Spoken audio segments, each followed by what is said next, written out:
Okay, now let's go and talk about Gavin Newsom being obsessed with Ron DeSantis. Now, lately, California Governor Gavin Newsom has traveled to various states to promote the political agenda of the Democrat Party. And it seems to me that this is an effort to boost his public image as one of the future contenders for the leadership of the Democrat Party. Now, he says he's not going to seek that position right now, so his eyes must be in 2028. And I want to say that he shows a strange obsession with Ron DeSantis, and he constantly talks and tweets about DeSantis, and it's quite fun sometimes. Now, before we say more about this, you can visit a website. And just for as little as £5 a month, you can have access to all our premium contents, such as the latest video of the Symposium series, Aristotle's Politics Part 1. Here I'm discussing with Harry various aspects of Aristotle's philosophy, especially his defense of private property and his disappointment at Spartan women. He thought they weren't really good and supportive. Now, back to our topic. There was a really fun tweet by Kevin Dalton, who says, in the past week, Gavin Newsom has tweeted 22 times. 21 tweets about the GOP, Florida, North Dakota, fundraising for Biden, Texas, Ohio, Alabama, Tennessee, and Missouri. Only one tweet about California. Oh, why would you, really? Where do I live? No, let's not talk about that. I don't think that California is on the best of states it has been. Maybe it was... Understatement. Better, yeah, maybe it was better. I mean, when people are fleeing the state en masse, I mean, it's a sign it's not going well. And I think that one of the places where they go is Florida and Texas, for instance. That I think that they have politics that Gavin Newsom is not very much fond of. Now, he was recently interviewed on MSNBC by Jen Psaki, and he has a sort of half an hour, 35 minutes interview. I watched it and I paid attention to it. I won't show everything to you. I'll show you some clips, and it would be fun to discuss them. Now, let's see. I don't get why everybody's not doing what we're doing. I don't understand it. Do people understand? It's not just about Mar-a-Lago. It's not just about what's happening in Washington, D.C., or what's happening in the New York court with the district attorney. There's something deep and serious that's happening across this country. All the progress the last half century is being rolled back in these states in real time. In just the last few years, I don't think people fully understand the rights regression, individual liberties, on civil rights, on voting rights, on the gerrymandering that's happening out here, on just the assault on the African American community, the assault on the gay, lesbian, bisexual, and trans community. The number one issue of the day, it seems to be getting rid of the word Latinx in Arkansas, and number two, getting rid of drag shows. It's a serious moment in American history. Okay, so basically what a rewriting of how the world's gone. It's like, all this nonsense we made up 5 minutes ago. Yeah. The Republican Party have really reneged on this stuff. Yes. Like 10 years ago, they're really pro-trans rights and Latinx. Didn't exist. What are you talking about? So all the progress has been rolled back, according to Gavin Newsom. So basically what he says, he is traveling to combat the authoritarianism of red states. As you see, he plays into the victimization narratives. He thinks that the right regresses on all aspects of individual liberties. And if you will read a bit or check this interview, you will see that he constantly talks about the assault on free speech and the idea that the voices of people are not taken seriously, and that people in red states are afraid that their voices don't matter. And it was kind of weird because I want to say something about what he is doing in California about free speech. Let's look at this tweet. He says, "Happy Library Week, California. Here are some facts the GOP don't want you to know. 2022 was the highest number of attempted book bans on record for the American Library Association. It was a 75% jump from 2021. Make no mistake, this is an organized effort." Now, if we could scroll down a bit on the responses, and actually it's the next link. Yes. If you see, it's, for instance, one of these is the genderqueer one. The images are blurred, but there is obvious pornographic material. And I think it's full of gay porn. Yeah. Which I don't know. I think it's a really weird moment when because I saw what was it, like Chelsea Clinton was tweeting about this as well. Yes, exactly. Yeah, Like the Clintons and Newsom are all like, you know what we need in schools? More gay porn for the kids. exactly. Like, And what? and he thinks that That's your platform? yes, and just by saying that people don't like this being taught to children, that don't like stuff having the authority, let's say, to talk about this. You know what you do? You hate gays if you don't want gay porn in front of kids. You'll see that they have a more another thing. They say that it's Christian, white supremacist nationalist. So if you don't want this, according to Gavin Newsom, you're a nationalist Christian white supremacist. If we can go on the next link on an article by Free Beacon, I won't read it all, don't worry. It says, silencing debate. California Democrats block hearing on transgenderism in schools due to fear of hateful rhetoric. Now, let me read the bit. So he says, April 10th, California Democrats this week blocked a hearing for a bill that would require schools to inform parents if their children begin using different pronouns, claiming debate over the bill would provide a forum for increasingly hateful rhetoric. Now, what is delicious about this is that he and Democrats with him, US Democrats, they actually concede that parents are against it. If they thought that the majority was with them, they would allow people to speak, they would clap, and they would say the people have spoken. But they really know that the majority is against them. And it's weird because on the one hand, they present themselves to be pro-dialogue, and they present themselves to be pro-free speech, but it's only when they get to speak and only when their speech is on the line. They show here their paternalistic face, and basically they're talking down to parents who will say, well, maybe we want to have a say on how our children are educated. So the rationale is very paternalistic. It goes like this. We know that if we allow parents to debate that with school faculty, parents will disagree, but no respect for procedure is required. US Democrats know best, so let us silence debate. Now let's go to the next link. There's another article that was published yesterday. The previous one was about a month ago. It says, California bill would require books on all gender expressions in every elementary school. Let me just read a bit. California Democrats are advancing legislation that would require elementary schools to provide students access to books about radical gender ideology and other progressive causes, an effort to push against the national Christian white supremacist movement, according to the bill's author. Is that a quote? Yep, that's a quote, literally. You can see there. The first paragraph, national Christian white supremacist movement. So I think this says it all. These people don't know what any of these words mean or don't care. So look at how we jump from disagreement with something that is especially about people's children, and people are guaranteed to be sentimental about that. Democrats are moving from disagreement to that straightforwardly into national Christian white supremacist movement. It's interesting how Christians become a slur as well. Yeah, but only Christians, not other religions. No. And for some reason, we only hear Democrats talking about the censor that people who are, let's say, Christians and associated with Christianity, they call for, but we don't listen to them talk about other religions who want to ban expression, and you know where I'm getting. So if we go to the next link, we'll just see this. We know this book. It's called I Am Jazz. It's co-written by Jessica Herthel and Jazz Jennings. If we scroll down a bit, we will see that the appropriate reading age in Amazon for this book is 4 to 8 years. So I think that if you think that this is too young for people to be reading this, Gavin Newsom most probably and the Democrats would call you a Christian white supremacist nationalist. What's in this book?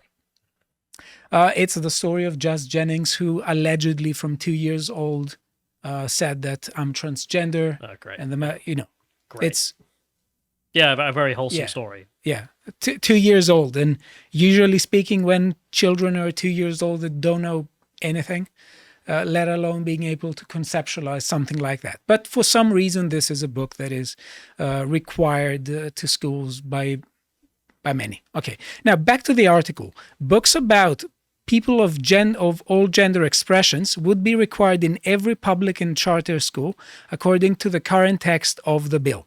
To remove any potentially inappropriate materials, schools would first have to ask the state's permission, but certain religious books could be ditched without governmental approval.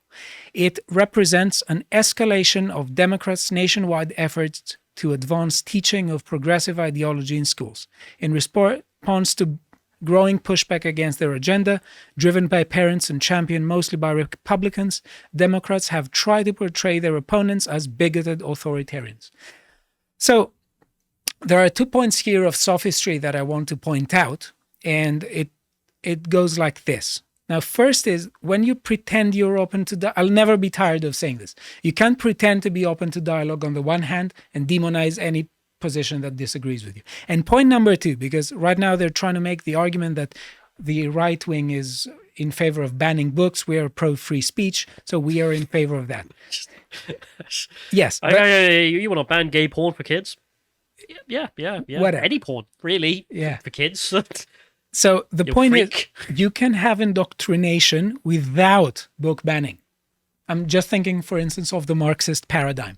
They could be saying that, you can read all these books that, they were non-Marxist, but we have essentially we have brainwashed you into believing that all of these were, let's say, people who were blind to their class prejudices, and somehow Marx comes along and gives us all the answers. So you can indoctrinate people and you can engage in brainwashing without even banning books. So the argument that right now they are not trying to brainwash people because they're not banning books does not hold water. Now, if we go to the next clip where Gavin Newsom talks about DeSantis.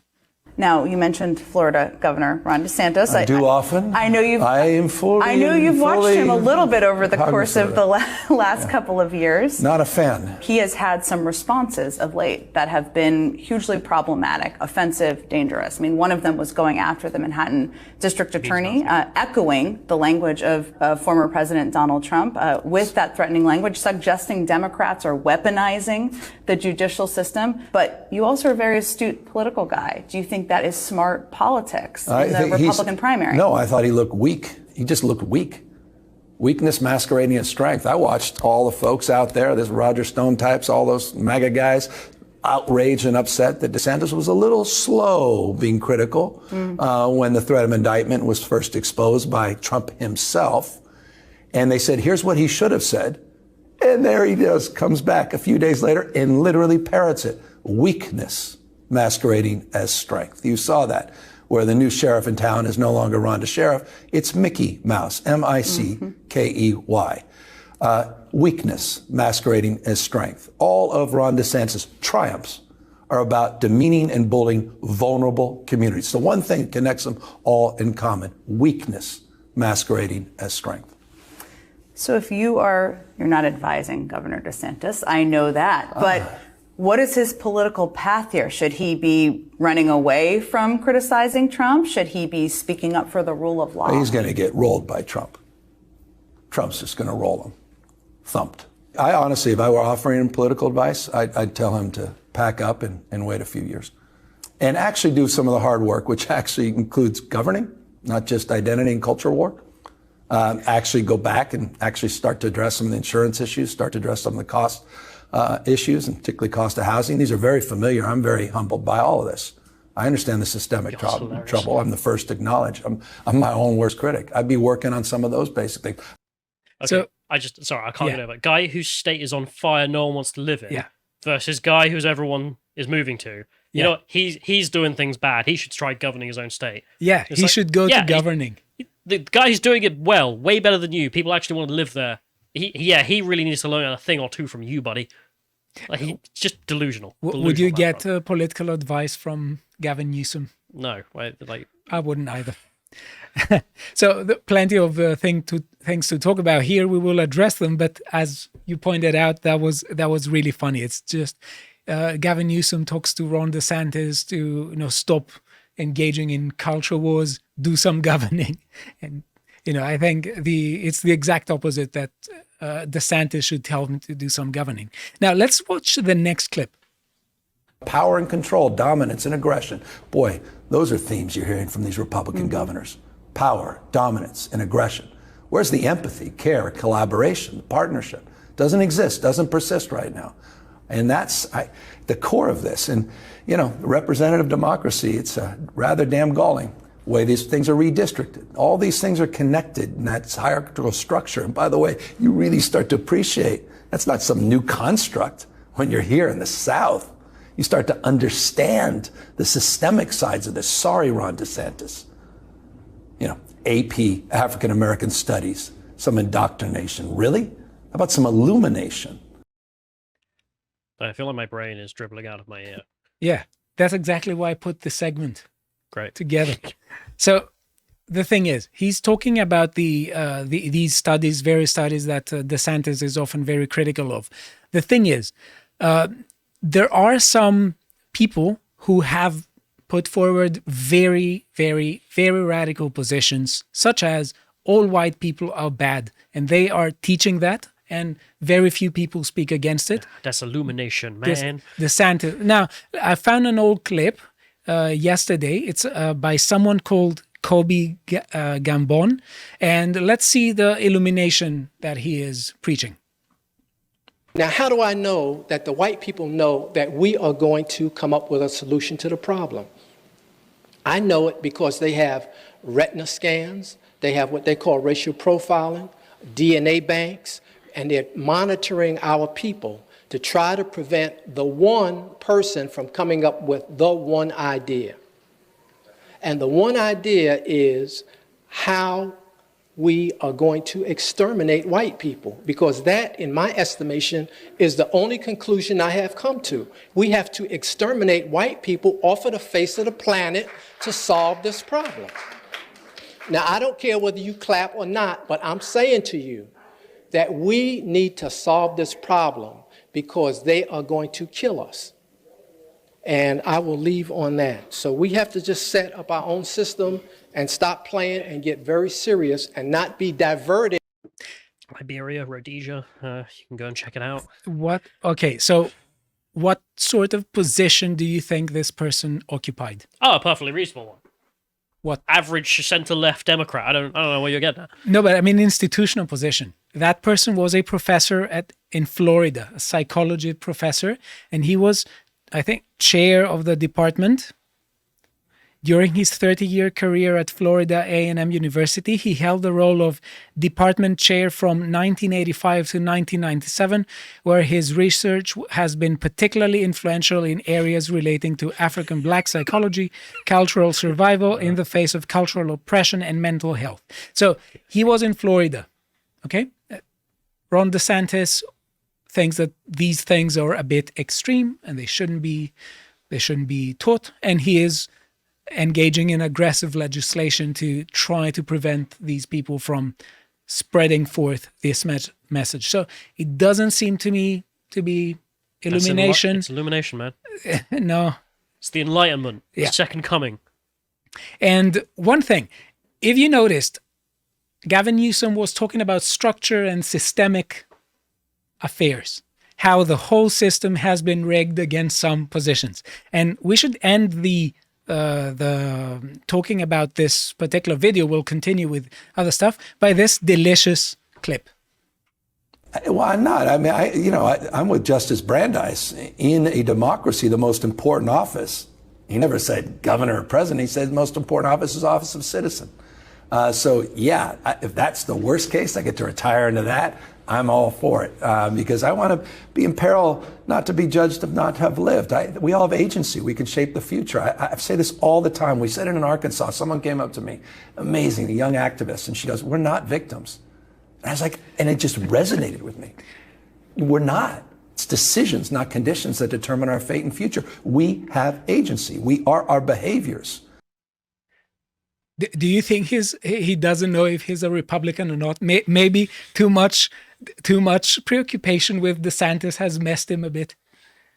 We have on the same interview, the same person talking about this, structural injustices and everything is determined by structure. And when everyone says, well, no, we should talk like we should think of people, individuals and their actions, and their individual responsibility, it's structural racism and structural injustice. But now just all it had. It was a moment of illumination. Members of a certain community, when they make their decisions, that's systemic racism against them.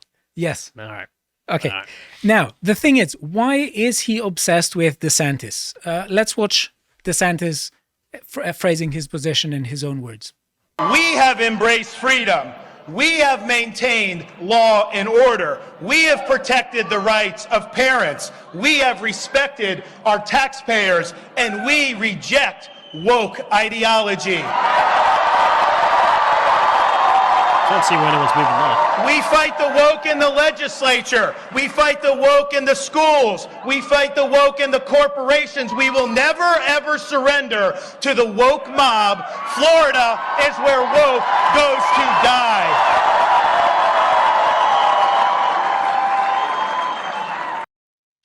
So the thing is that the main thing with DeSantis is that he works more than he talks. And Democrats are hell-bent on presenting him as weak and as having no chance to win. The thing is that he's effective. He is aggressive with legislation. I don't mean that in a bad way. I mean that he means business. Everyone agrees with that. He is against ESG. He recently signed a law preventing the purchases of land by the CCP in Florida. And he is very tough on law and order affairs. If we check his tweet about his recent legislation, yep, we have this. He says, today, that was from 2 days ago, May the 1st, 2023, says, today I signed legislation that will make child rapists eligible for the death penalty with a minimum sentence of life in prison without parole, impose additional penalties on fentanyl and drug-related crimes targeted at children, protect Floridians from disastrous bail reform policies. And you can check his tweet, and at the end he says, while crime is spiraling out of control in many other parts of this country, Florida is enacting policies that are tough on crime, and as a result, Florida is at a 50-year crime low.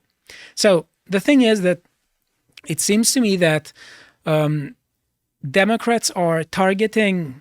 We have two further clips. I don't think we have time to show them, but so we won't talk about this. But I was recently watching an interview by Victor Davis Hanson, who was interviewed by Stephen Edgington, and Hanson was saying that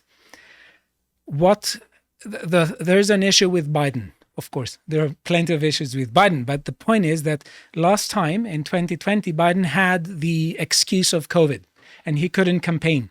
So now he won't have that excuse.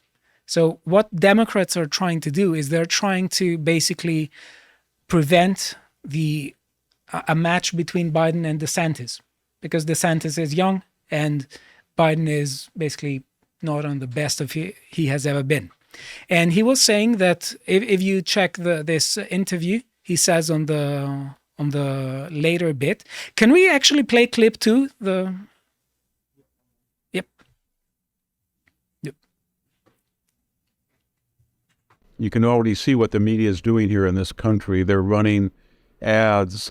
Biden's not running very many ads, but their narratives on the local news and national and state news is that Trump really wasn't that bad of a guy, that he's now running to the left of DeSantis because DeSantis is a hard right counter-revolutionary. It's dangerous. But Trump, he's reasonable on abortion. He's reasonable on Disney Corporation. He's reasonable on Social Security. And so what they want to do is what they did in 2016. They build him up, and then once he gets a nomination, they flip and they use lawfare, money, the media to destroy it.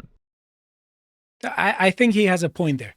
That right now they try to sort of talk against DeSantis, and in order for Trump to win the Republican primaries, and then to hit him with all the legal stuff. So just one thing, and to end with what Gavin Newsom was talking about, his sort of political advice to Ron DeSantis. I think that basically DeSantis should run. It's going to be a very big mistake for himself if he doesn't. He has a sort of hype Many people think that he is presenting something different to Trump. If he does not run, I think that his image will be hurt, and his image will appear as if he will not appear as leadership material. He will not appear as a challenger to the position.